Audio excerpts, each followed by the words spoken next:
Purihin ko ang Panginoon. Isa pong malakas sa palakpak sa Diyos. Let us all pray.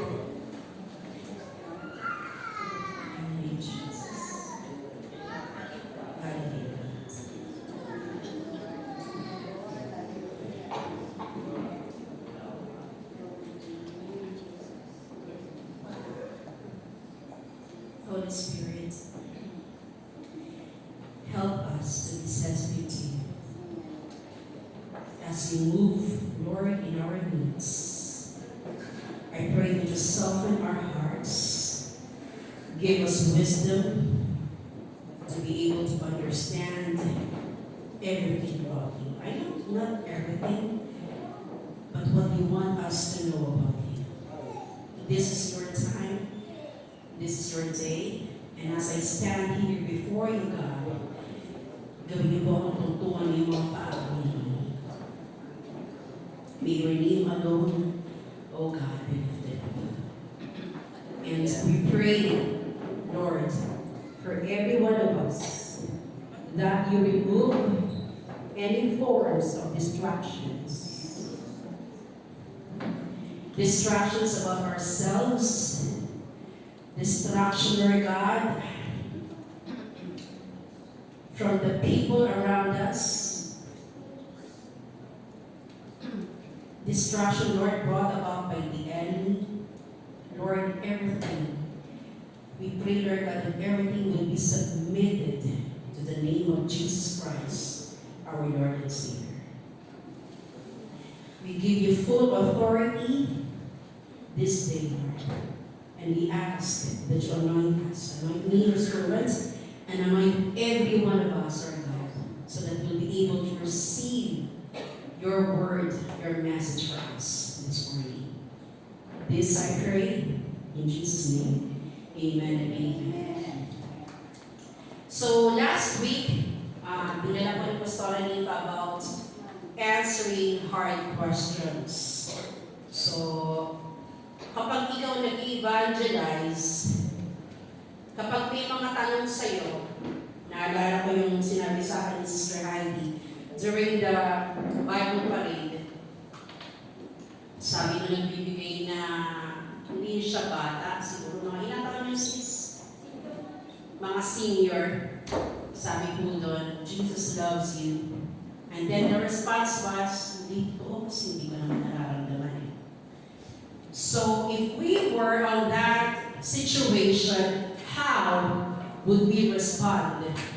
Kung hindi niya nararamdaman ang pag-ibig niya, if he or she is a battered wife or husband, if he or she has been abused, if he or she experience hardship, trials, troubles in life, paano natin masasabi na mahal siya ng Diyos? Answering hard questions. Naalala ko po yung sinabi ni John Chen in one of his podcasts. Sabi niya, our job as Christian, tingnan niyo po yung katabi niya. Our job as Christian is to say the gospel, the unadulterated gospel. When I say unadulterated, walang halo, walang kulang. So when we talk about the gospel, we talk about the cross of Jesus Christ, the reason of His death, His resurrection, and the hope that we have in Him. But if we do not receive that gospel, we are going to hell. That is the gospel. So, sa mga bago po dito, we are not bringing religion, but we are bringing Jesus Christ. A personal relationship and encounter with Jesus Christ. Yun po yung dinadala namin. Hindi namin dinadala ang pangalan ng isang bahagi ng Kristo. Hindi namin dinadala ang pangalan ng sinumang pastor. But we are bringing the Good Shepherd, the Savior, the Lord, who loves you so much that He died for you on the cross so that you and I will not go ahead. Ngayon, now that we are talking about evangelism, ano ba ang role ng Holy Spirit? If we're talking about evangelism, the role of the Father, nakita natin, God gave His Son, and Son, Jesus Christ, He died on the cross, and the Holy Spirit, ano ba ang papel niya sa salvation? Tatandaan natin, ganun ka ka-special. Sabihin mo sa katabi mo, you are special. You know why? Alam niyo po kung bakit? Angelica, Crystal, Ashley, Janine, Jericho, Ami, Amari, lahat po kayo. I'm happy to see Chief Wallingford. Sabihin mo sa katabi mo ulit, kapatid, mahal ka sa Panginoon.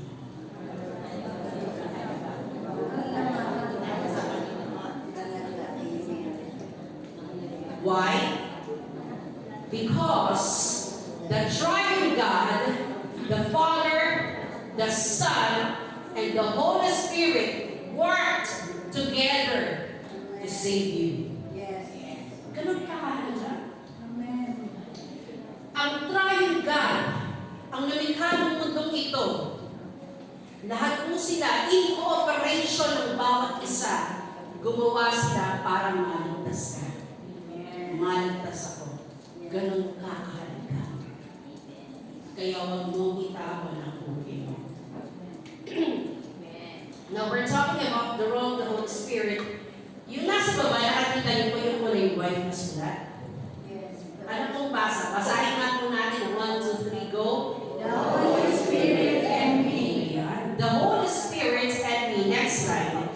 Sabi po dyan, ang Holy Spirit at ako.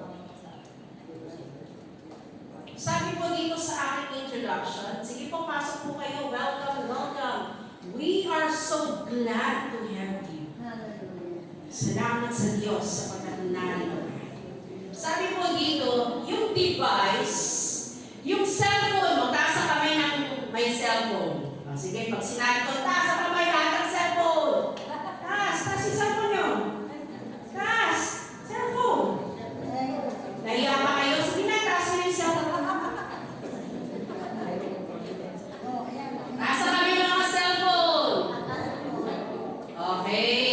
Yung cellphone na yan, kapag hindi yan naka-charge, may silbi ba yan?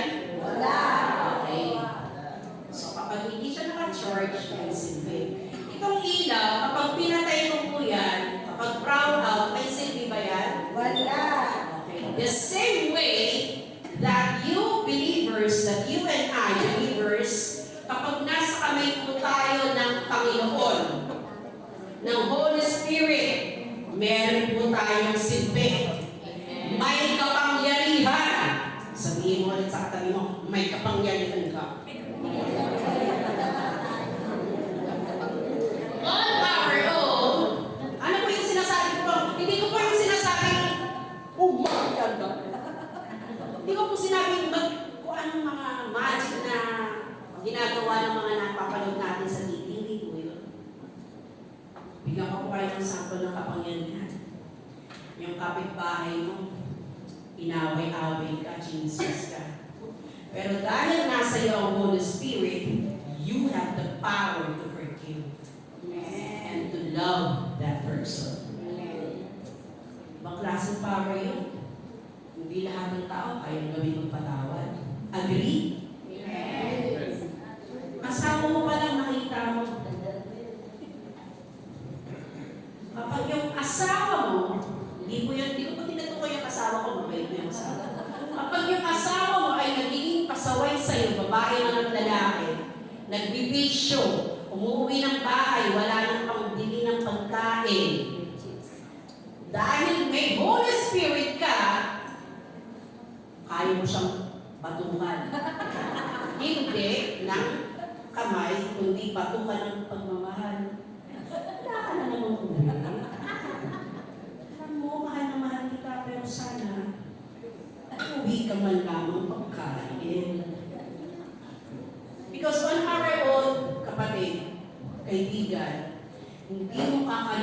maging mabuting tao Amen. dahil mauubusan ka. But if you are in the hands of the Holy Spirit, if the Holy Spirit is dwelling in you, you can do that power. To forgive, to love people, to teach, to reach, to connect with people because the Holy Spirit is in you. Amen. Hindi ka natatakot. Ano na si Judith? Kanya na si Judith. Sino Judith?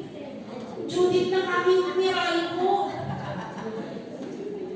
Hindi ka natatakot kay Judith. Bakit? Kasi alam mo na ang Diyos na nangako sa iyo, He will provide. On your own, you cannot do it.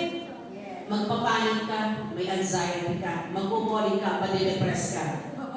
Because you are disconnected from the source of power, which is the Holy Spirit. Amen. So this is what I'm saying.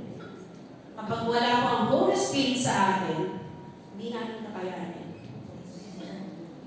Hindi natin kaya ang buhay na to sa mundong ito. Yes. Tingnan niyo po ang sitwasyon natin ngayon. Amen. Magkano po, sino pa may sasakyan? Magkano po ang isang litro ng gasolina ngayon? Gawin natin relevant sa panahon natin. Magkano po? 100 plus! Ang kita mo, kapag ikaw ay nagta-tricycle driver, magkano kita dati sa isang araw? Kapag pag nagpumikila ka lang dati, magkano? Isang araw. 1,000. 10,000. 10,000, kita ka sa araw. Utang ako sa iyo. Hindi nga magkano? Magkano dati? 800. Okay. 800 ang kita sa isang araw ni dati. 100 plus ang isang litro ng gasolina. Siyempre, hindi ka magpupuno ng gasolina ng isang litro lang. Pag pumunta ka ng NGI, wala na isang litro mo. Diba? So, inang litro ang pupunayin mo. Uuwi ka ng bahay, wala kang pambili. So, kailangan kahit paano may pambili ka ng ulam.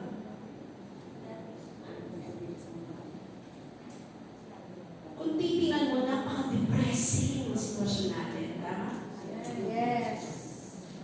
Tingnan mo pangalan katabi mo, minsan napaka-depress na tingnan mo. Napaka-depress naman. Ito po yung realidad ng buhay natin ngayon. Yes. Pero, sabi ni Jesus, ipapaalala niya sa'yo. Ano sabi ni Jesus? In this world, you will have tribulation. But, be of good cheer, for I have overcome the world. Amen. Kung may relasyon ka kay Jesus Christ, kahit nandito ka sa mundo, nagtakas ng gasolina, kay Kera dito, yung gobyerno natin, aro. Pag titignan mo yung sitwasyon, very depressing. Pero sabi ng Panginoon, promise ni Lord. Amen. Promise niya na overcome niya ang word. Sabi niya, be of good cheer, magsaya.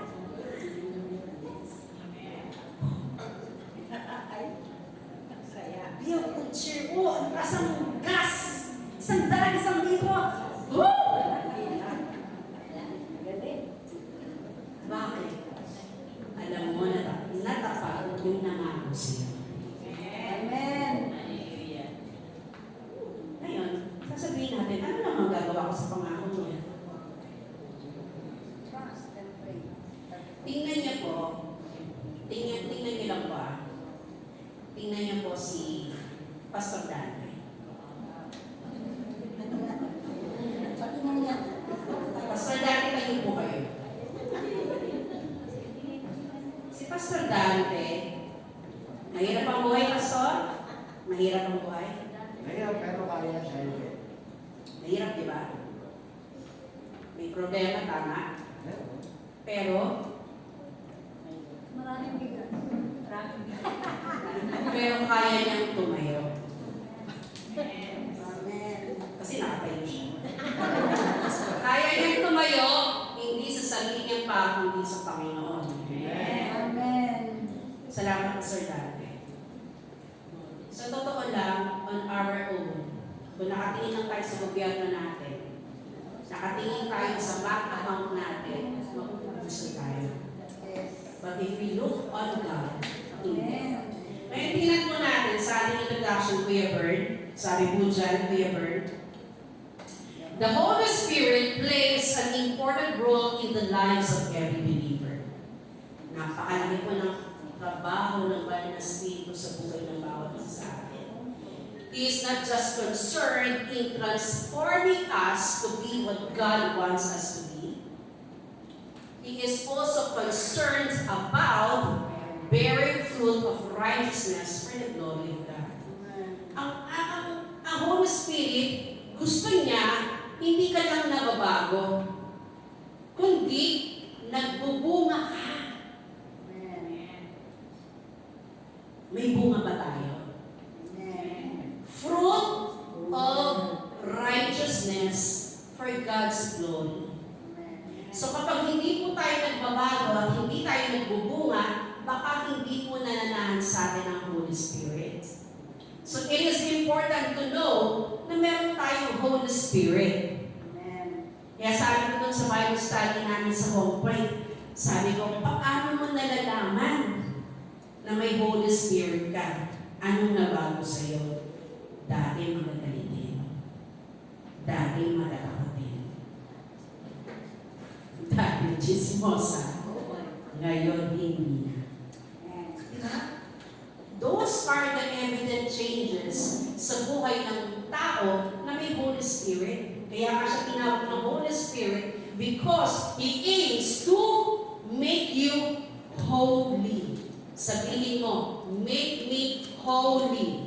Make me holy. For God's glory. Next slide. Sabi po dyan, the Holy Spirit plays an important role in service by bringing about the highest glory for God's name. Lahat ng paglilingkod na meron sa atin sa buhay natin, ikaw man ay nasa loob ng tahanan, asawang babae, asawang lalaki, mga anak, at pag nandito ka sa loob ng church, lahat ng pagsuserve na ginagawa mo, meron pong role na ginagawa ng Holy Spirit sa atin.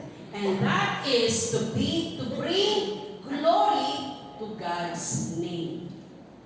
Next, He anointed believers to be skilled in their giftings. Kaya po sa loob ng church, nagbigay ang kaloob ang Diyos sa bawat isa sa atin. May pastors, may teachers, may preachers, may mga gifts of services sa loob ng church. Para po, ma-accomplish natin ang pagkakatawag ng Diyos sa atin. In the Old Testament, nakikita po natin kung paano ang Panginoon nagbigay ng giftings sa kanila. Sinabi ng Diyos kay Moses, Moses, I want you to create a tabernacle. Ganito ang sukat, ganito ang kulay, ganito lahat. Nakita po natin, hindi po siya basta-basta pumili ng mga hindi skilled, hindi anointed. Lahat ng pinili po ni Moses are skilled and gifted by the Holy Spirit to work para po magawa po yung tabernacle, especially the Ark of Covenant. Because ganun po ang nais ng Panginoon. That your giftings and your talents are to be used for the glory of God. Another word. He empowers believers for the ministry. So bakit mo nagagawa kahit ayoko na magbilang ng pera, bakit nagbilang ka pa rin ng pera? Kasi treasurer ka.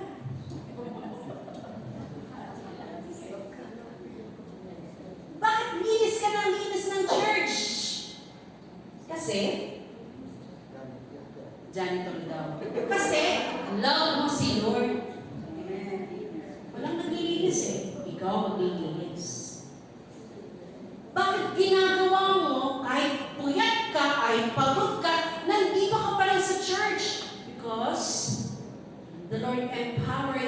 for service.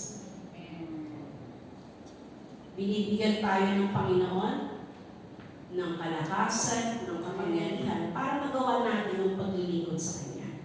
The Holy Spirit has been our helper in expanding the kingdom of God, and He delights to fulfill God's agenda through us. Alam niyo po, tumatawa po ang Holy Spirit kapag ang buhay mo fully surrendered sa Kanya para magawa mo yung calling mo sa kaharian ng Panginoon. Kaya hindi niyo po ba pwedeng sabihin na ito lang ako. Tagadala lang ako ng basket. Di ba, Sister Belen? Tagadala lang ako ng basket.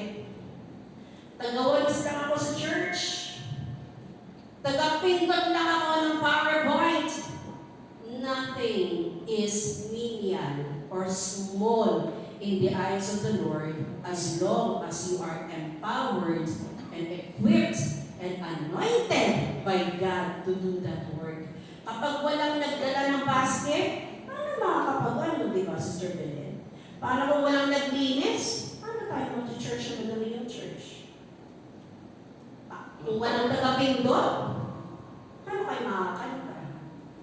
So every one of us are playing a big role in the kingdom of God. Kaya sabihin mo ulit sa katabi mo, mahalaga ka.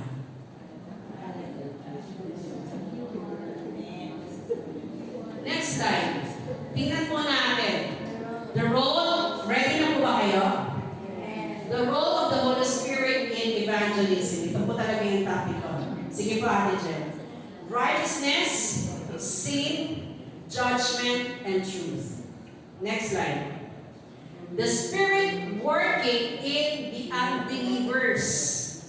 Ano bang ginagawa ng Holy Spirit sa wala pang relasyon sa Panginoon? So I pray this morning, right now, that the Holy Spirit will keep you awake.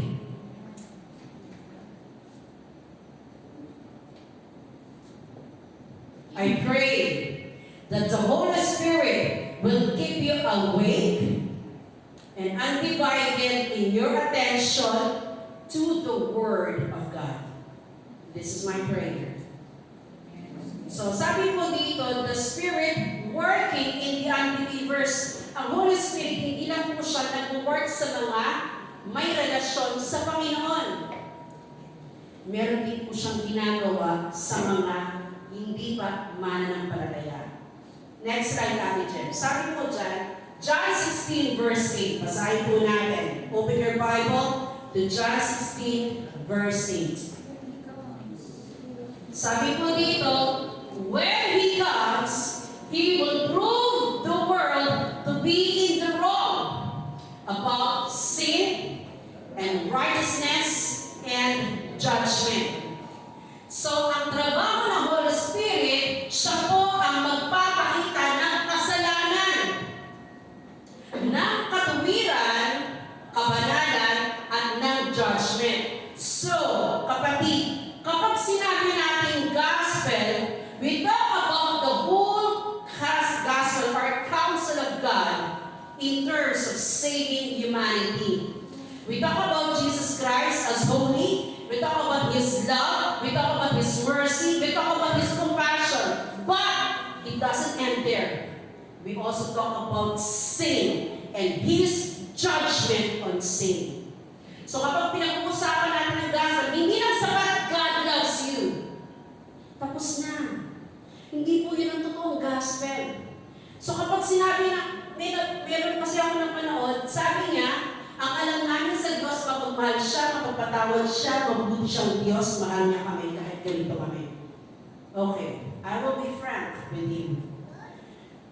Babalik po tayo sa preaching ni Pastor Anifa, answering hard questions.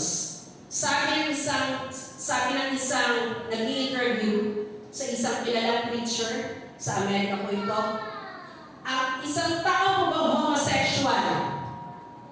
Mapupunta po ba siya sa impyerno? Naging trending itong topic ngayon, di ba? Sabi ng isang artista na may asawa dating sex bomb. Ako homosexual ka, mapupunta ka ng impyerno. Ngayon, sasabihin natin, answering hard question, how do we answer? Does a homosexual person, kapag namatay siya, will he or she go to hell? Kapag ikaw nag-preach ng gospel in Jesus Christ, you will preach about His love. Tanggap ng Lord ang lahat ng tao. Amen? But, it doesn't stop there. So, sobrang pagmamahal niya sa'yo, sabi ng Diyos sa babae na huli ng pangangalo niya, go and sin no more. God loves you, but He doesn't want you to end that way forever. Kaya kapag tinanong ako, ang tao po bang homosexual, kapag siya po ba ay namatay, mapupunta siya sa impyerno, ito ang sagot ko. Kapag ang tao homosexual, hindi niya kinilala si Jesus. Hindi siya nagsumampalataya kay Jesus bilang Panginoon at tagapagligtas niya at hindi siya nagsisi sa kanyang pagkakasala, he will go to hell. That's my answer. Pero kapag ang homosexual, syempre, importante din that he will turn, kaya ma-repente, ano ibig sabihin ng repent? Turn from your sins. So kapag isang tao na homosexual, hindi niya tinanggap ang Panginoon, sabi sa Bible, all liars, all homosexual will go to the lake of fire. So ang tao, kapag brinot natin ang kasalanan, ang ginagawa ng Holy Spirit, kinukondit niyan. Kaya maraming mga tao nagagalit because they know it's the truth. Sabi ni Jesus Christ, and you will know the truth, and the truth will set you free. Truth hurts. So when truth is brought, kapag nakita po yung kasalanan, makikita po namin ang conviction ng Holy Spirit sa mundo. Kasalanan ito, kasalanan ng homosexuality, kasalanan po ang idolatry, kasalanan po ang adultery, kasalanan ng pagsisinungaling, kasalanan ng pagpatay, kasalanan po ang pagtingin sa babae na may pagnanasa, you are committing adultery with your heart, kasalanan po yun. That is sin. And sin is judged on the cross through Jesus Christ. That is mercy. And so therefore, that's Jesus Christ the judge on the cross because of your sin and my sin, not because makasalanan siya, because of our sins. The judge sa cross of Calvary. Tayong lahat na nampalataya sa Kanya, magkakaroon at gagamitan ng katwiran ng Diyos. That is the great exchange. So nagkaroon ng exchange doon sa cross. Yung kasalanan mo, kinuha ni Jesus, at yung katwiran niya, idinamit niya sa iyo the moment na kumilala ka sa Kanya. So yung judgment, pinapakita din ng Holy Spirit. Kapag hindi po tayo kumilala, sabi po ni Jesus Christ, kapag hindi ka na nampalataya, condemn ka na. Di ba? Hindi ka na nampalataya, condemn ka na, you are already condemned. But, in Romans chapter 8, verse 1, there is therefore now no condemnation to those who are in Christ Jesus. So kapag na kay Jesus ka na, wala ka ng condemnation. The only thing that will be condemned, yung mga taong walang pananampalataya at relasyon sa Kanya. So ganun po ginagawa ng Holy Spirit. Kaya kapag tingnan niyo mayroon pong isang video, nagpe-preach siya. Hindi ko alam mo nakita niyo sa Facebook. Nagpe-preach. Tapos, biglang may lumapit, sinabihan siya ng masasama, galit na galit sa Kanya. And he was speaking about Jesus Christ. Galit na galit ang tao. Galit na galit ang tao. Because the demons in them are triggered by the name of Jesus Christ. Narinig lang ang pangalan ni Jesus, nagre-react sila. Bakit ang pangalan ni Jesus, gamit na gamit, ginagamit yung curse word sa mundo?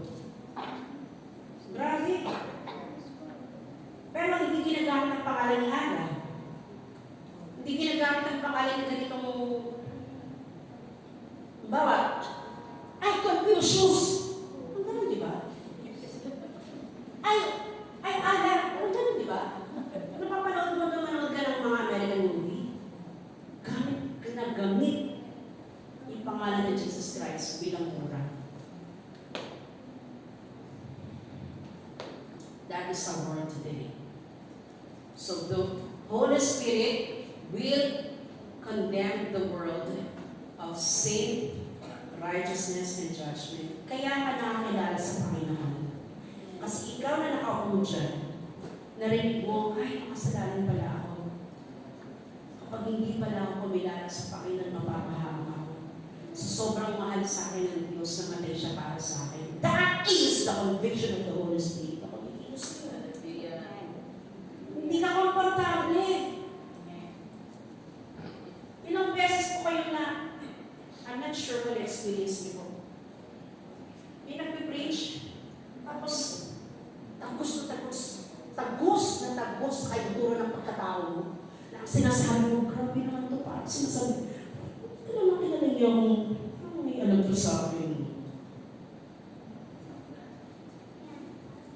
Hindi siya yun. Yung Holy Spirit, yun yung nagsasalita to that person. Amen. Ino-open niya, nilalahad niya ang buhay mo sa harapan mo. That's why ginamit ko ang Panginoon. Sabi ni James, the Word is like a mirror. When you look at the Word, makikita mo yung sarili mo. So that's what the Holy Spirit does. Next slide. When the Advocate comes, whom I will send to you from the Father, the Spirit of truth, who goes out from the Father, He will testify about me. Alam niyo po, sino po dito ang nakapanood ng mga nangyayaring conversion ng mga Muslim? Grabe. Grabe ang Panginoon. Grabe ang Panginoon. Alam niyo po, yung mga Muslim doon na nag-share sa kanila ng Word of God. Wala nag-share, wala naman naman. Wala nag-share ng Word of God sa kanila, but Jesus Christ appeared to them. In prison, in dreams, inside the closed room, nakita nila si Jesus Christ pumasok, nakaputi, hindi nila ano yung mukha, pero nagsalita siya, I am the way, the truth, and the life. I will protect you. Hindi ka mamamatay, hindi kita pababayaan. Biglang magkasabi niya, bukas yung kulungan. Lumabas siya, nakita niya yung mga security guard, tulog. Nakalabas siya ng kulungan. May naghihintay na sasakyan sa kanya palabas. At nakasakay siya, papunta siya ng airport. Everything was prepared by God. May imposible ba sa Panginoon? Remember what happened to Peter? When they were praising God and Peter was praying in prison, and then suddenly, the Holy Spirit comes. Bumukas siyang pintuan ng kulungan. Nalakad sa Peter. That is what Jesus Christ did. The Holy Spirit will testify about Jesus Christ. Hindi nila na-meet si Jesus, but Jesus Christ had a personal encounter with him. In North Korea, bawal na bawal po ng Bible, bawal ang Christian, bawal lahat. Pero alam niyo po, yung mga Christians doon, ganun din ang encounter sa Panginoon. In prison, nagpa-pray sila. Alam niyo po ba, napakalaki ng attendance ng mga underground churches in North Korea, in China. Ang daming Christian. Kapag magdala ng Bible, halos mag-iyakan. Halos yakapin nila yung Biblia. Bakit? Sobrang minahal nila ang Panginoon. Because the Spirit of truth who goes out from the Father, they knew. Sabi ni Jesus Christ, I am the way, I am the truth, and I am the life. And what the Holy Spirit is doing, He is directing everyone to know Jesus Christ. Hallelujah. Hindi po yun dahil sa magic. Hindi po yun dahil sa anumang mga tubig gawa ng Panginoon sa kapangyarihan ng Banal na Espiritu Santo. Jesus Christ is revealing Himself. Kasi malapit na siyang dumating. And we better be prepared. Sa mga lugar ngayon, communist countries, Muslim nations, pag may hawak ang Bible, papakain ka. Taas ang kamay na may dalang Bible na yun. Palakpakan mo po ang sarili niyo.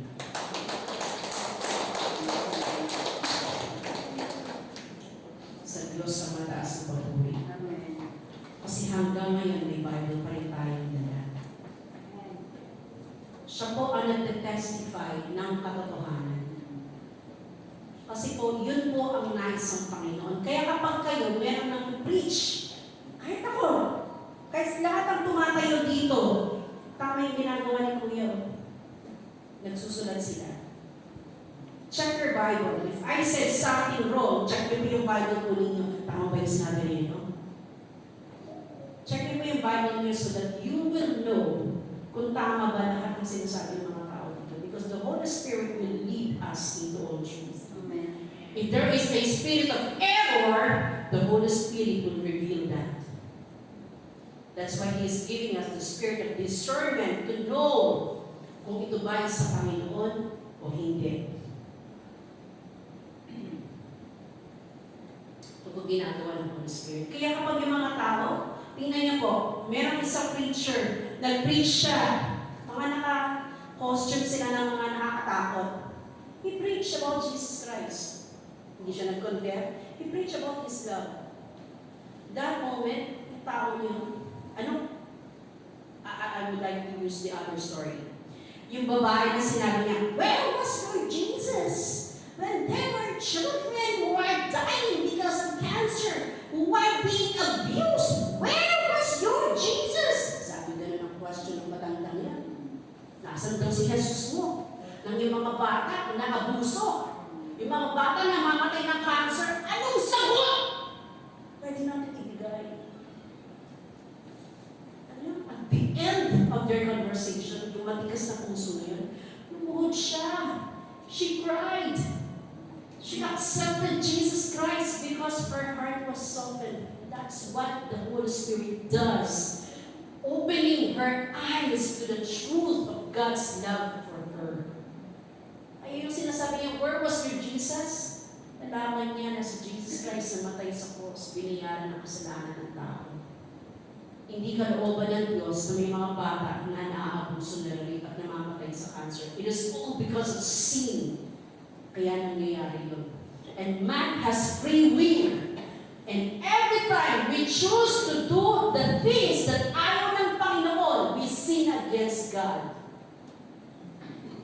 Yun po yung nangyayari. And Jesus, when there were children who are being abused, being raped, I believe He's crying. And darating ang time, He's going to avenge every children na na-rape, abuso. Ano ngayon, Epstein Files, He will bring judgment sa mga tao yun. Kaya, ito pag ginagawa ng Holy Spirit, He will lead us into all truth and will testify about Jesus Christ.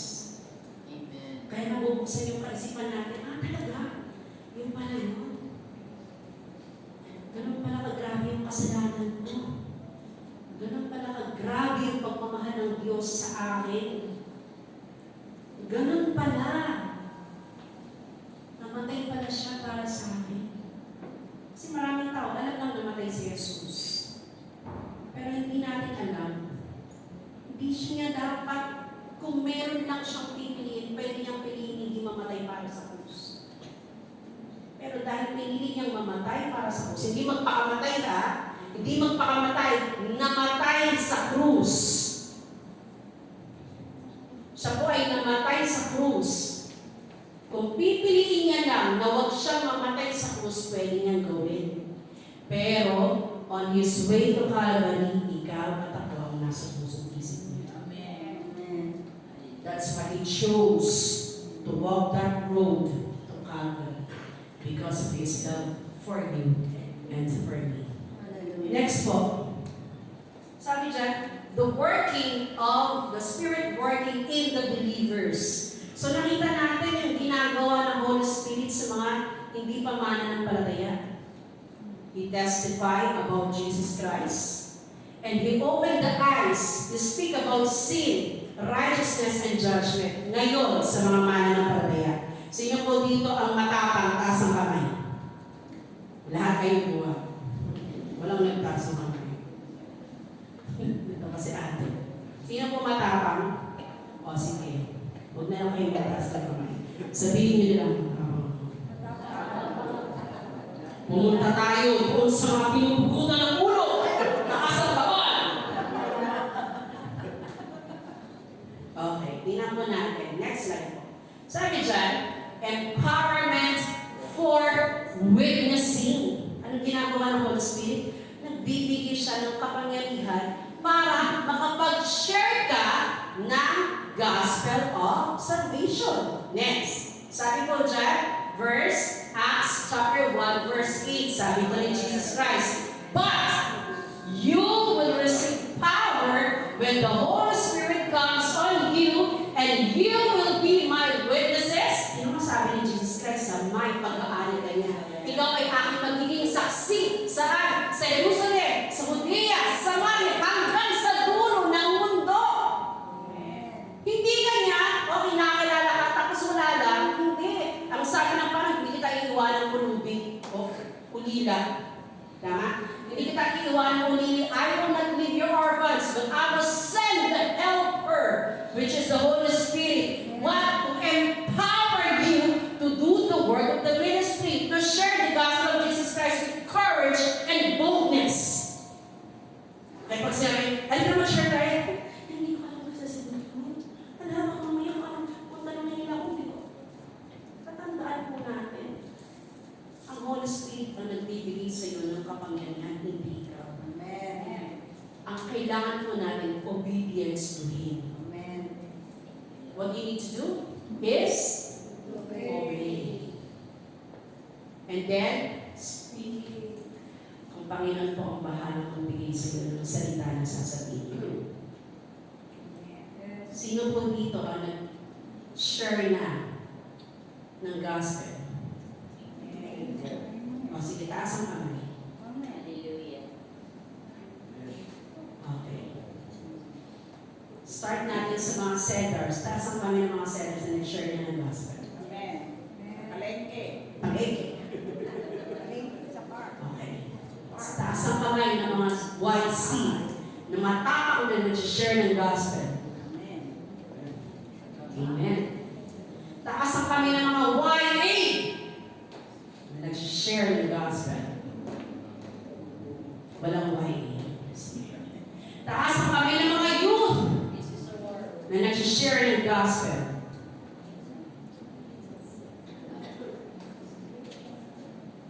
Sabi ko ng iba, paano ang isasagot ko? Anong gagawin ko? Parang pag may nagtanong sa akin, sabi ng Panginoong Jesus, siya po nagsabi niya, you will receive power. Sabihin mo nga, power. Power. Sabi ko sa Greek word, ang power is dunamis. Ibig sabihin, dynamite. So, ibig sabihin, sumasabog ka. The Lord empowers you to be like dynamite if you are in His hands. Kung fully surrendered ka sa Kanya. Naalala ko po nung nagkaroon ng experience kami ng mayroon po na-possess. Kapitbahay po namin dati sa Rojana. Na-possess po siya. Kasama ko po ang nanay ko. Nanay, tayo ka po na. Kaya mo na, kaya mo yan. The Holy Spirit will empower you to stand. Ayan, yung nanay ko. Nung nangyari po yung pagkakakain, pwede na ako pumupulis. Sige, dahan kayo pumupulis. Yan, then, yung nanay ko po at saka ako, wala po sila pastoran ni Sister Faye, Tatay Mari, yung time na yun. Nandun po kami sa bahay nung napoposes. Nagwawala siya. Tapos sumabog yung buhok niya sa mukha niya. Sabi ni nanay sa kanya, mahal na mahal ka ng Panginoon. Nung pagkasabi po ni nanay na gano'n sa kanya, kung totoo ang Diyos, bakit ako nagkagano? Bigla siya nagbago ng sinipa niya nanay ko. Nanay ko, tandaan na na. Sinipa niya si nanay, pero nanay ko parang ito na. Hindi na bulan. Gusto ko sana pero hindi reason na lang and special blood. So kami, nag-pray kami na nag-pray. Dumating sila Pastora Niva, Ninang Fe, Tatay Mario. We were praying. And then, nung time mo ng deliverance, bigla kong may, pinipapray siya ni Pastora Niva, may Bible po sa tiyan niya. Bigla kong may lumabas na bilog, sinuha niya. Nawala. See, those are the words of the devil. Kung ikaw, wala kang Holy Spirit, ay, naku, nakakatakot. Nag-interview mo kayo. Natakot ka. Diba? Another experience ko po. Grabe din yung experience. Nagsasalita siya po ng mga pinagagawa namin mga kasalanan. Sabi ko, tumingin ka. In the name of Jesus Christ, I command you to shut up. Sinasabi ko yung mga ano, tapos yung mga kabataan na kasama ko doon sa bahay. Sabi ko, mag-pray kayo dyan sa baba. Pray sila, takot sila doon. Kapag ikaw, takot ka, kapag nakalimutan mo, may Holy Spirit ka, natakot ka. Pag sinabihan ka na, alam mo, ginagawa mo kasalanan. Hindi ka kasi Satanas eh. But if you know your authority in Jesus Christ, you will not be afraid. Sabi nga ni Pastora Nipa, naalala ko Pastora yung kwento. Ito yung sikat na kwento ni Pastora Nipa. Kwento ko Pastora, nagpunta sila po doon. Hindi po, wala na po ako doon sa picture, siya na po yun. Nagpunta po sila doon sa minister nila. Yung pinag-pray po nila ay binabarang. Di ba, Pastora? Pumasok po sila sa bahay, may kasama po siyang pastor's wife at saka yung pastor. Yung entrance sa bahay nila, meron pong Santo Niño na kulay black. Pagpasok po nila sa bahay nila, yung puno ng Santo Niño umikot, natakot po yung pastor's wife, tatalo ng bintana, nahawakan ng pastora nila. So, kapag nandun ka, nagmi-minister ka, nagpunta ka sa mga lugar na yun, at hindi mo alam yung power ng meron sa'yo, naging matatakot ka. Tatandaan mo, hindi ka pababayaan ng Panginoon. Wherever you go, the Holy Spirit is with you. Pastor, hindi pa kahit maliit yan? Hindi mo mga evil spirit dyan. Ganon din sa'yo, kapatid. If you know your authority in Jesus Christ, the Holy Spirit will give you power in the name of Jesus to do His work, to expand His kingdom. Bakit may mga taong pinagpapray gumagaling? Pinapatungan lang ng kamay, gumagaling. It is the Holy Spirit's work. Sabi po sa Acts, and signs and wonders will follow them, and they were able to turn the world upside down. So signs and wonders, ipipray po natin, hindi lang po na matutuwag ka. Sabihin mo sa katabi mo, huwag kang matakot. Huwag kang matakot mag-speak. Huwag kang matakot mag-preach. Huwag kang matakot mag-share ng Word of God kasi salita ng Diyos ang daladala mo. Siya mag-empower sa iyo to witness for Him. Amen? Hindi ikaw hindi ikaw yun. Kundi siya. Ikaw, vessel ka lang. Ako, vessel lang din. Lahat po tayo, sisidlan lang. Sisidlan lang. Siya po yung kumikilos. Hindi natin pa pwedeng sabihin, oh, ang galing naman. Kaya di ba naalala niyo doon sa Book of Acts, yung merong nakita nila, nagpapagaling na may sakit, ganyan. Tapos sabi nila, uy, pagbilhan mo nga ako ng kapangyarihan na yan. Akala niya kasi nabibili ng pera, yung kapangyarihan ng mga disciples, nila Paul, nila Peter. Hindi po nabibili. It is your relationship with Jesus Christ. Christ. Amen. Amen. Kaya kumusta po ang relationship niyo sa Panginoon? Amen. Well done. Naalala ko po yung kwento ng isang pastor na during the camp. Sabi niya, nung time ko na yun, kasi sa camp ko kasi lagi may tinatawag na revival night, Holy Spirit night.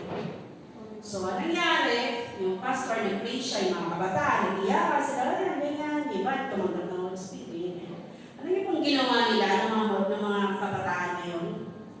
Kinuwento po sa amin ito ng pastor ng during the camp. Nagpunta po sila ng Banahaw.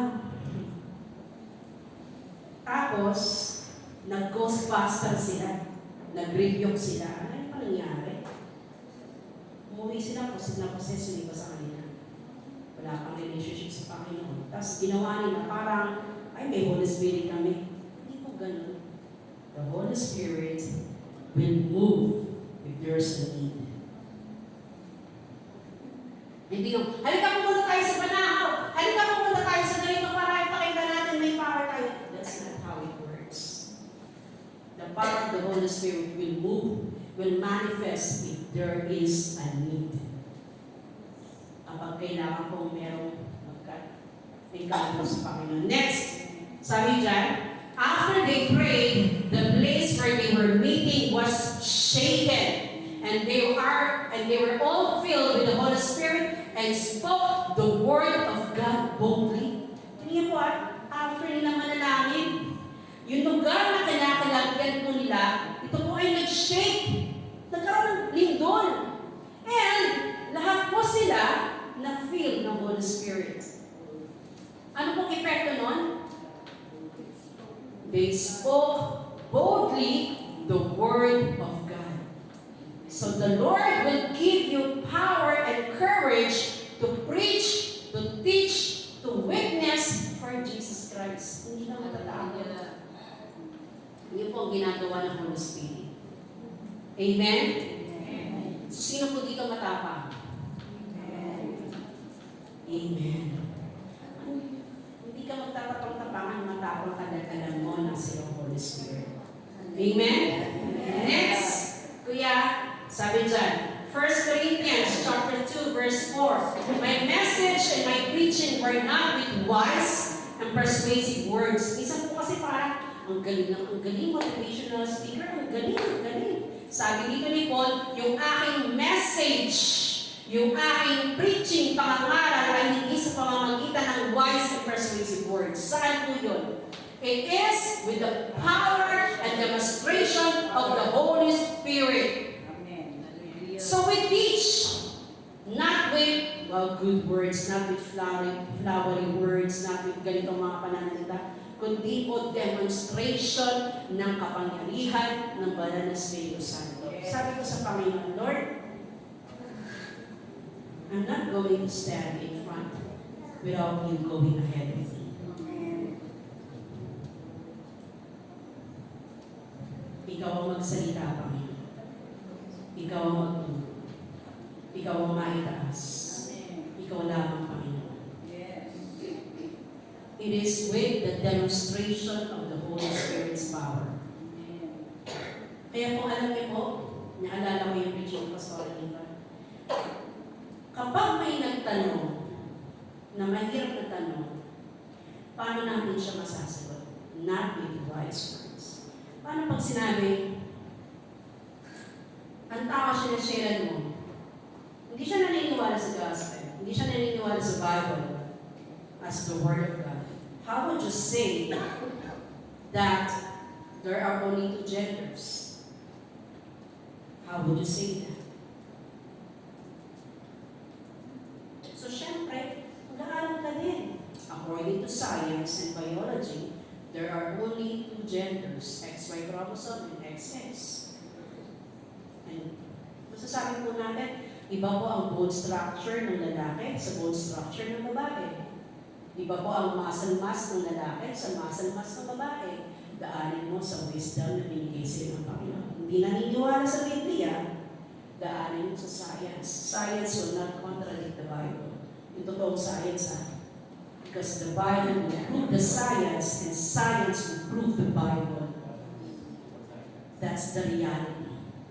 Kaya dapat hindi lang sapat na, kaya importante kayo mga kabataan, tapos kami mga nag-aaral pa.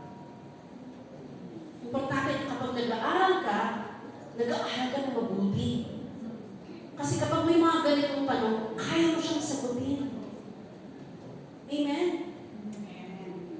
Hindi lang basta ano. And then, pasukan mo, and God said, God created male and female. He created them. Male and female. So hindi ka, noong una hindi ko gumamit ng Biblia, ginamit mo biology, ginamit mo science, and then sinusugan mo ng Word of God. That's how we handle hard questions. Kaya dapat nag-aaral tayo. Sino ko dito yung masipag at masarap laging gusto niya nag-aaral? Lagi po tayo mag-aaral. Hindi kayo po kayo tik-tak. Anong yung magagawa ng pag-ganyan-ganyan kapag meron ng tanong sa inyo?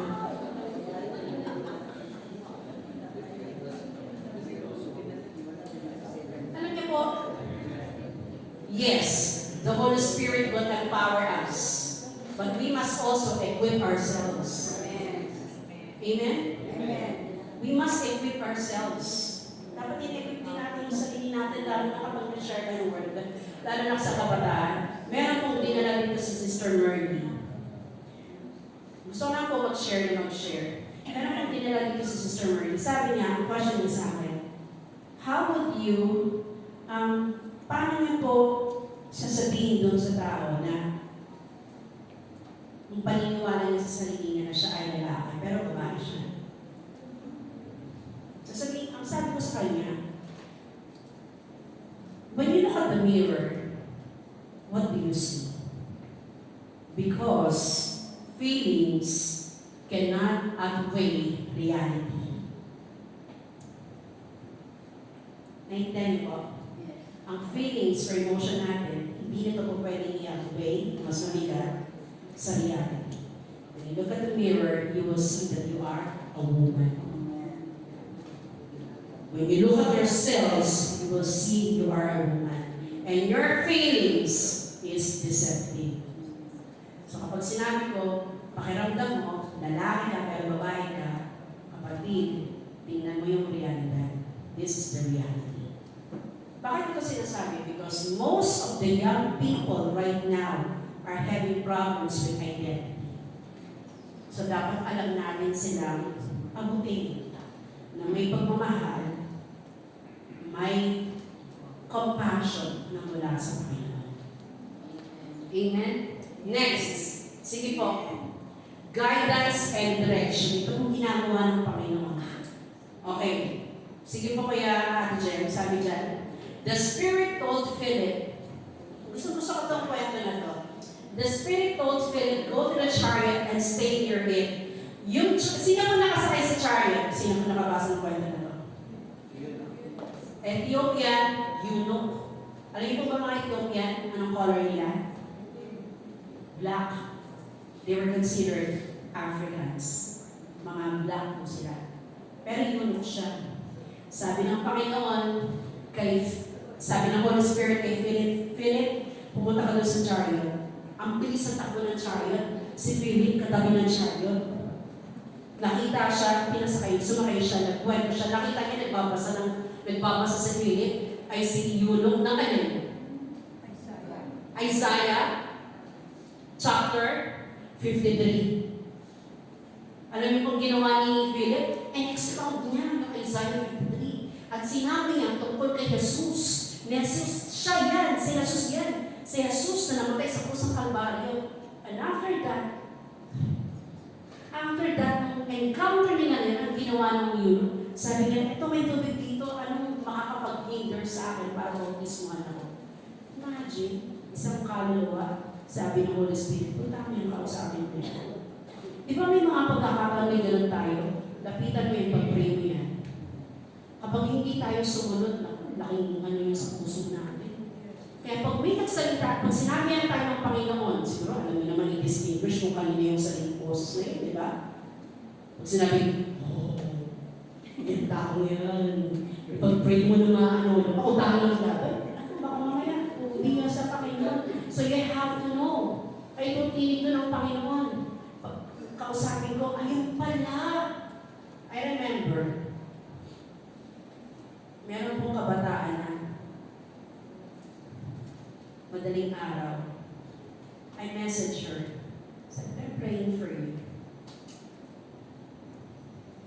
And that moment, itong kabataan na ito, meron pala siyang stop. You know, things like that, do not ignore. Pag may kapag alam mo, may prompting sa Holy Spirit, pag gumising ka, pag-pray mo sa ganito, or tawagan mo siya, huwag po natin i-disobey because that's the Holy Spirit leading us to talk to that person, to pray for that person. Yes. Napaka-sensitive. Kailangan maging sensitive tayo. Iyan, Lord, ano kung gagawin? Sige po, okay. Naalala ko pa nung one time, galing po kami sa may bata ko na madungis na bata, tapos ang daming skin allergy. Pinag-pray po namin after ng 1 week. Nakita ko namin yung bata, kalinis yung mukha. Gumaling siya. You know, if we obey to the Holy Spirit, good things happen. Amen? So, siya po ang nagbibigay ng guidance. Huwag po tayong matakot. At kapag may nagsabi, kapag sinabi po sa atin, Holy Spirit, gawin natin, huwag kang maduwag. Amen? E paano kung halimbawa, nasa bus ka, mag-preach ka? Preach ba ako dito? Ano maglalabas ng basket? Preach ka. Katulad po dun sa airplane, yung lalaki na preach siya. He preach about Jesus Christ. Kaya huwag po tayo matatakot. Wherever we are, if the Holy Spirit leads us to do something, we don't know, meron palang ginagawa ang Panginoon. May ginagawa ang work dun sa lugar na yan. Next po. Sabi dyan, Paul and his companions traveled throughout the region of Phrygia and Galatia, having been kept by the Holy Spirit from preaching the word in the province of Asia. Tingnan niyo po ang Holy Spirit, sinabihan niya si Philip na lumapit siya doon sa Ethiopian eunuch at i-preach niya kasi nakita niya na itong Ethiopian eunuch nagbabasa ng Isaiah chapter 53. Pero wala pa po kasing chapter. Pero dito naman, sa story na to, pinigilan ng Holy Spirit na mag-preach sila sa province of Asia. Kita niyo yung direction ng Panginoon. There is a purpose kung bakit ginagawa yun ng Holy Spirit. When they came to the border of Asia, they tried to enter Bithynia, but the Spirit of Jesus would not allow them to. So nakita natin yung direction ng Panginoon sa kanya. And one time, nung sinabi po ni Agabus, Prophet Agabus, nakita niya si Paul or Peter, hinawakan niya si Paul. Hinawakan niya yung belt ni Paul. Sabi niya, ang nagmamayari ng belt na to, kapag napunta ka ng Jerusalem, mamamatay ka. Sabi ni Paul, I don't care. So, the Holy Spirit will give you direction kung saan pupunta. So, sabihin ng Holy Spirit, sino kung gagawin ka mag-preach dyan? Kita po natin yung direction. The Lord is telling them what to do and they are sensitive to the Holy Spirit to do what He wants them to do. Kalikinan, ay bakit? Pwede naman ako mag-preach. Pwede kasi magkaroon ng kaguluhan doon sa lugar na yun at hindi nila talaga totally ma-declare o ma-penetrate yung lugar na yun. Kaya hindi pinagbawalan sila ng Holy Spirit. They were so obedient to the Holy Spirit, that's why they do that.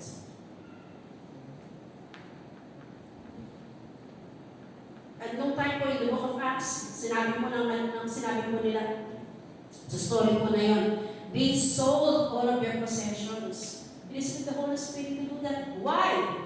Because they cared for those people who are sick, who are poor, who are widowed. Ibinahagi po nila yung kanilang mga pagbentahan na algalian. Kita po natin, the Holy Spirit is doing. And all we need is to obey. So nakita natin, the Holy Spirit is giving them guidance kung saan sila pupunta, kung sino kakausapan nila, at kung ano ang sasabihin nila. Matatakot ka pa ba? Ang tanong, matatakot pa mo ba tayo? Hindi na. Eh paano? 1 year pa lang akong Christian eh. Si Paul, hindi pa siya naka 1 year. Ilang days lang yun. Nag-preach siya, 3 days bulag, binulag siya ng Panginoon. After ng kanyang pagkabulag, nakakita agad siya. After that, nag-preach agad siya. Dapat ang 1 year? Hindi. Because the Holy Spirit will give you an encounter and wisdom and words to say. Amen. Ikaw at ako, instrumento tayo ng Panginoon. Next, Yes. message and wisdom. Sige po, Ate Jen. Sabi dito, sino nagsalita nito?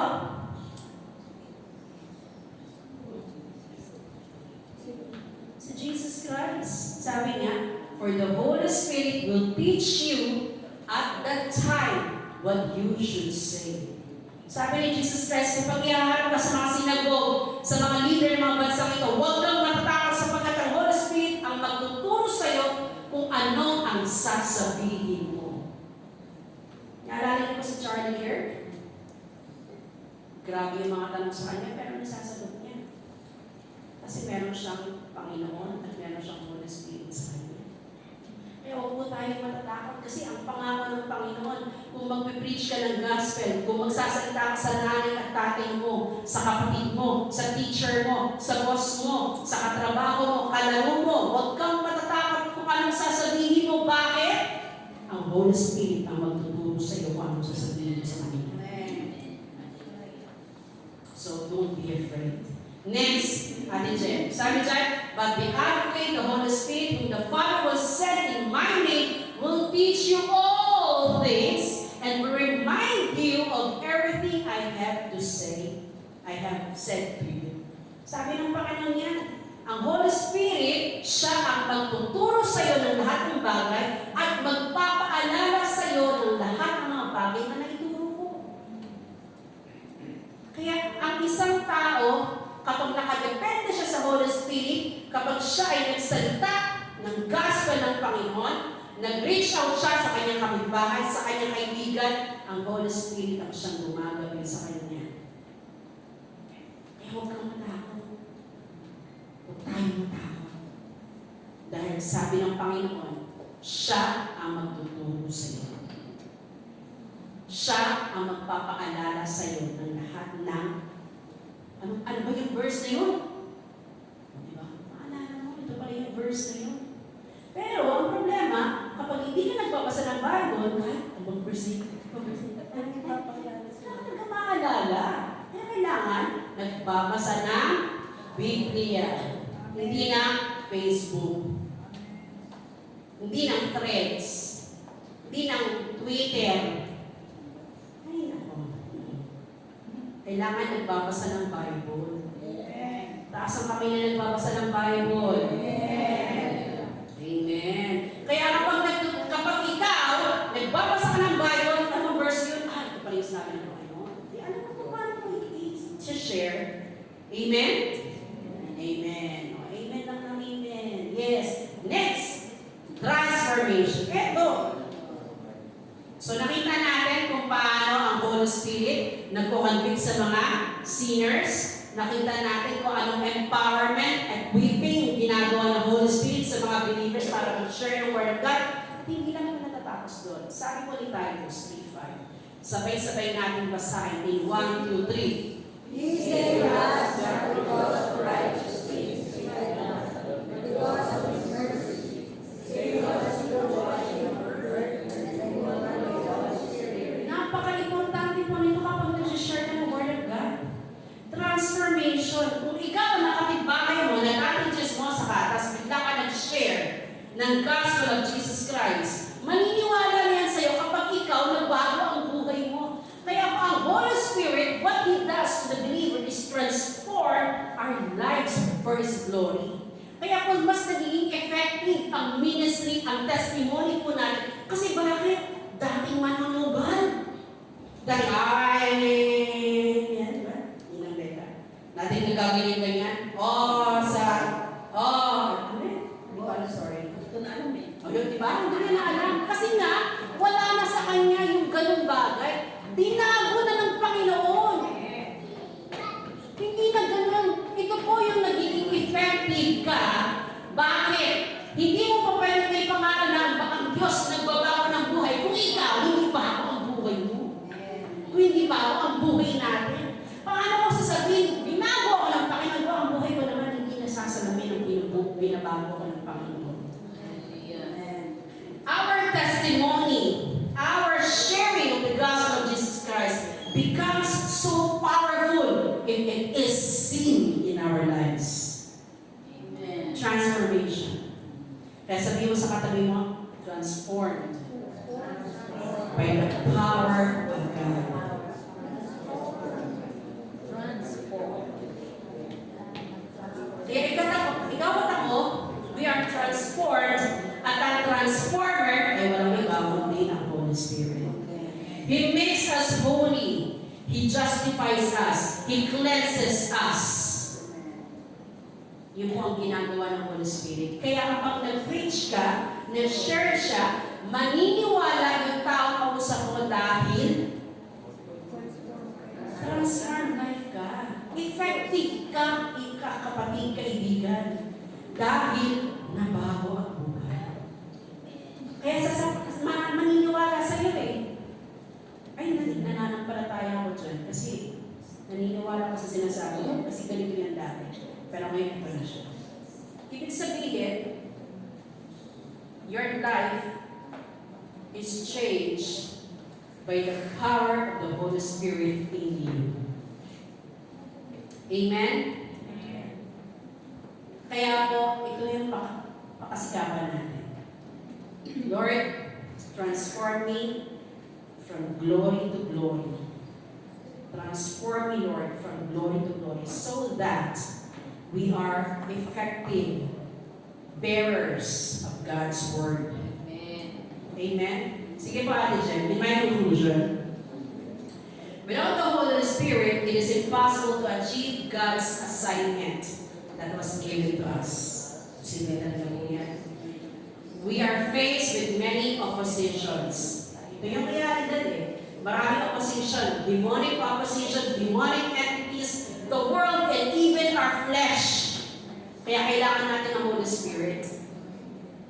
Kailangan natin ang kapangyarihan ng indwelling and filling of the Holy Spirit in us para magawa natin yung assignment ng Diyos sa atin. Sabi ni Jesus Christ in Matthew chapter 28, I forgot the first verse. Go and preach the gospel of Jesus Christ, baptizing all men in the name of the Father, the Son, and the Holy Spirit, and I will be with you to the ends of the earth, sinabi ng Panginoon. So, ibig po sabihin, siya po yung nag-empower sa atin na mangaral hanggang sa dulo ng mundong ito. Pero hindi natin magagawa yung mandato ng Diyos na yun, yung tinatawag ng Great Commission kapag wala ang Holy Spirit sa atin. That's why we need the Holy Spirit. Dahil napakadaming opposition ng mundo ito. Next. However, if we are empowered by the Holy Spirit, we can do even the impossible through Christ. Hallelujah. Amen? Kaya mong gawin kahit imposible sa Panginoon. Bakit? Hindi ikaw kundi ang Diyos na nasa sa iyo. Naalala ko yung sabi ng kapatid ko si Sister Heidi. Sabi niya, mahiyaan ako. Hindi ko kaya magturo. Yung ate ko, siya yung hindi mahiyain. Magagawa niya ba mag-preach? Magagawa niya ba magturo? Kung wala ang Panginoon sa kanya. Hindi niya magagawa yun. Hindi ko rin magagawa mag-preach. Hindi ko rin magagawa magturo. Galing pa po ako kuya. 6 to 3 ang pasok ko 3 a.m. Magagawa ko bang gumising? Natulog po ako 4 a.m. na. Magagawa ko bang gumising ng alas 7 para magpunta lang sa church? O pwede ko naman sabihin, ay, masakit ang katawan ko. Pero tinatamad lang ako. Pwede ko sabihin yun, di ba? But the Holy Spirit will empower you. Sabi ko nga, Lord, kapag dumarating yung time na tinatamad ako, i-push niyo ako lagi. I'm giving you the authority to push me. Push me, Lord. Ayoko mag-church. Push me, Lord, to go to church. Hanggang sa sasabihin ko ng sige po. Sige, susunod na ako. You see? That's the Holy Spirit. Ba't ka nandito ngayon? Ginala ka ng Holy Spirit. Linisin ka ng Holy Spirit. Amen. Bakit mo naiintindihan? Bakit? Ang Holy Spirit ang nagpapaunawa sa iyo. Bakit nagiging mataba ang puso natin? Ang Holy Spirit ang nagpo-cultivate ng heart natin. Thank you, Lord. Yun po ang ginagawa. Imposible sa mundo, sa Panginoon, posible. Next, never go out to the battlefield without being empowered and filled by the Holy Spirit. Huwag mo sasabihin, kaya ko to. Kaya ko to.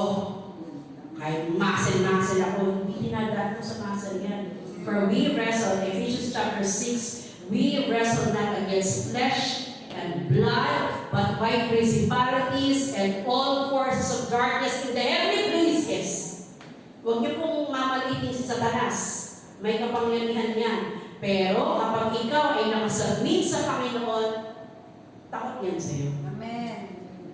So never go out without the Holy Spirit. Next, ang sisidlan, walang silbi. Sisidlan lang yan. Yes. Ngunit, kapag may laman, doon nagkakaroon ng bahay. Yes. Ako po, wala po akong silbi. Wala akong kayang gawin. Nagkakaroon lang ako ng silbi dahil sa Panginoon na nasa akin. Tingnan niyo po. Sige po, sunod. Ate Jen. Naalala niyo yung tungkod ni Moses? Yung tungkod, ito po yung PAM! Nahati yung dagat. Yung mantel ni Elijah, hinampas niya doon sa ilog, PAM! Akala mo may power. Di ba yung mga story ngayon? Sasakay ka ng magic carpet, lilipad ka na, ako, ganon. Pero tingnan niyo po sige po Ate Jen.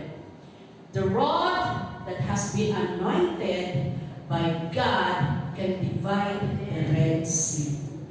And you, my brothers and sisters, are that rod. If you are being anointed by God, you can do the impossible.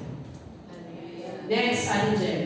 And the mantle that has been anointed by God can bring about a mighty prophet.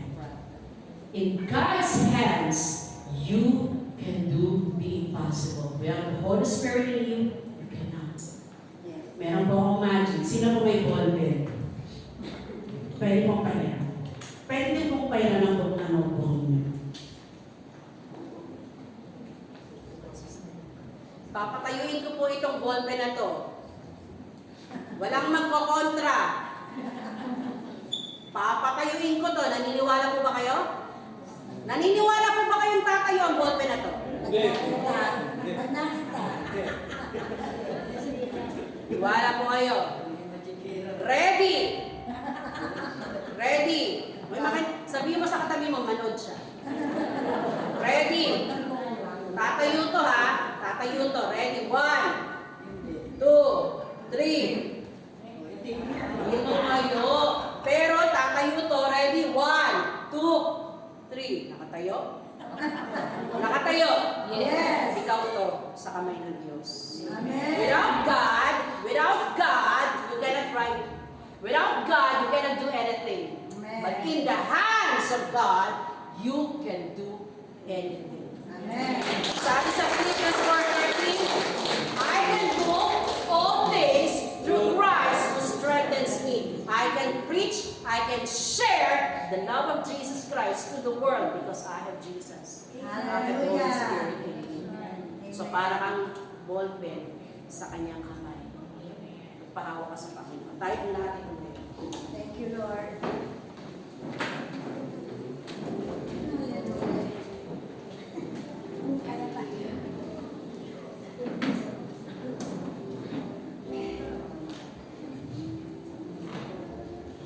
We would like to pray for every one of us.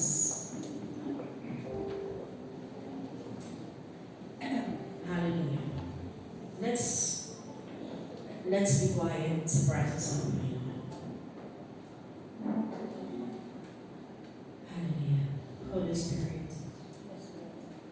want you to lead us. Hallelujah. This time, if you are led by God to pray for someone, for that certain person, I want you to go there and say a prayer to that person. Kung ikaw, nalilid ka ng Panginoon, na ipanalangin itong taong ito, lapitan mo siya, say a word of prayer, whatever, or say an encouragement, say that to that person, as the Holy Spirit leads you to that person. We ask the Holy Spirit to lead us. We ask the Holy Spirit to lead us. Hallelujah. Hallelujah. Hallelujah. Hallelujah. If you are inspired and led by God, you may be a pastor, you may be just a worker in the church or sino man, may kaibigan ka, kabataan ka. If you are led by God to pray for that person, I want you to get out of your chair. Lapitan mo ng taong to, ipag-pray mo siya.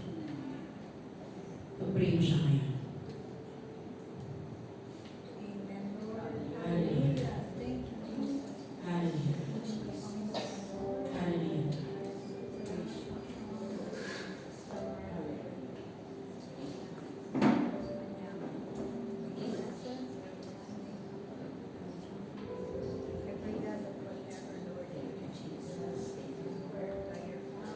Maraming salamat, Panginoon. Thank you, Holy Spirit. Salamat sa pag-asa mo yung umaga sa amin. Lord, thank you for your presence. Lord, salamat. Tinakas ko sa iyo, Panginoon, ang kanyang kapatid, yung mga nag-imbisita siya. Si Kuya Jerry at Sister Noni. Lord, ikaw po nagdala sa kanila sa pag-galing ng Holy Spirit. Tinanong mo kanila mga Panginoon sa pag-asa ng Diyos. Purpose of God, hallelujah. Lord, aming patuloy dalangin ko para sa kanila ang patuloy ng kalakasan sa kanilang katulupa. Patuloy mo pagpalain sila o Diyos sa kanilang kasayang desire. Dalangin ko Diyos ang kapangyarihan ng Holy Spirit ay patuloy na magkaya sa kanilang mga buhay. Panginoon, Lord, patuloy Lord, dalangin ko mag-umaga. Ano man ang kanilang ginagawa sa buhay, ano man ang kanilang plano sa buhay, pagpalain mo sa maramdaman nila. Kapangyarihan ng Banal Espiritu at pag-desire ng puso ng kasama ni Lord Diyos sa paglilingkod sa iyo sa kanilang family, Lord, dalangin ko patuloy magkakaroon sa kanilang buhay sa kapangyarihan mo, Panginoon, patuloy magkakaroon sa kanilang buhay. I pray, Panginoon, in the mighty name of Jesus, na patuloy dumali sa kanilang kagalingan, Panginoon. Lord, nakita mo ang makatotoo Diyos. Hallelujah, Panginoon, God is the leader, the great physician. Lord, hallelujah, Panginoon, patuloy si Kuya Jerry, Panginoon, si Antononi, Lord, hallelujah. Patuloy, Panginoon, pakinggan mo ang desire ng puso nila, Panginoon. Ang pagalingan at kanilang patuloy hiling ang kumilos sa kanilang buhay na pagpalain ng Panginoon, dalawang pamilya nito, Panginoon. Patuloy at patuloy silang lumakat na mayroong wisdom ng Panginoon. Gamitin mo sila, Panginoon, sa iyong ministeryo, Panginoon. Lord, pagpalain mo si Kuya Jerry, sa Antononi, pagpalain mo sa Panginoon. I would like to call all the part members of the worship team. Lahat ng member ng worship team, I want to come. I would like to pray a special prayer for you. Lahat ng worship team, whether you are backup, musicians, song leaders, I want you to come. I would like to pray for you. You are the Jeduthun. You are the psalmists. You are the Levites. Mabigat po ang tungkulin ninyo bilang worship ministry.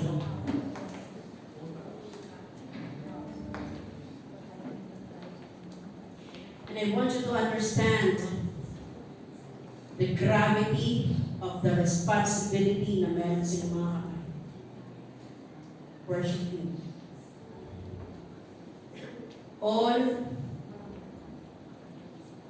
vices, all hidden sins, all unforgiveness that makes you powerless when you serve, when you stand in the ministry. I want you to come.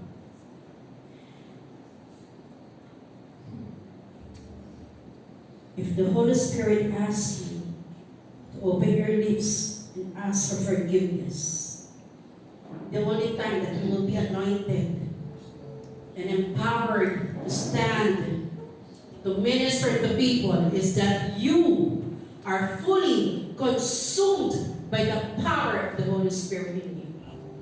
And so I pray so that you will have the power to lead, to play the instruments, to sing for Him, not perform for Him, but to stand as holy vessels sa Panginoon. I pray, O God, I pray, Lord, for the Holy Spirit to envelope, ilubog niyo, Panginoon ng Diyos, sa mga taong ito, Lord God, na bahagi ng worship team.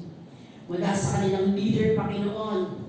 Lord, we are carrying the biggest responsibility that we have to lead your people to worship you in spirit and in truth. May we understand and embrace the responsibility that you've given us, that is upon our shoulder. Panginoon, lahat ng kasalanan na meron kami sa puso namin, that hinders us, that renders us powerless, Lord God, in the name of Jesus, we put them before you on your feet, O Lord. We humble ourselves. Lord, we pray that you sanctify and purify us of any bitterness, of any vices, of anything, Lord God, that does not belong to you. Lord, make us holy before your altar so that lahat ng musika, Panginoon, na patutugtugin namin at aawitin namin magiging banal, Panginoon, sa iyo. I pray, Lord God, that you anoint every one of us, every one of young people here, every part of the worship team. Lord, that the fire, that divine fire on your altar be put upon their lips, upon their hearts, touch their hands, oh God, that they will produce holy sounds before you. And Lord, beautify and sanctify their lives, oh God. Sanctify their lives, that their lives be selfless before you. Help them, Lord God, to sacrifice their lives on the altar of your grace, so that whatever sacrifice dadalhin namin, Panginoon, it will be consumed and become a beautiful aroma of worship before you. Not just performance, Lord, but holy worship that deserves you, oh God. We cry to you, Lord. We cry to you. Tanggapin niyo po, Panginoon, ang aming pagsampahan. And I pray for all the church. Raise up your hands, people, church. Father God, we give the Holy Spirit full surrender to you. Full surrender to you, Lord. Without you, we are nothing. Without you, we cannot do it, Lord God. That's why we ask for full surrender to you, to your will. No reservation, Panginoon, sa amin. Kundi pa ka ng ibang ibibigay at isusuko namin lahat sa iyo, Panginoon. Upang magawa niyo, O Diyos, ang lahat ng nais kong gawin sa buhay namin. Help us, Lord God, to be an instrument of blessing in your hands. And this we pray, Lord, in Jesus' name. Amen and amen.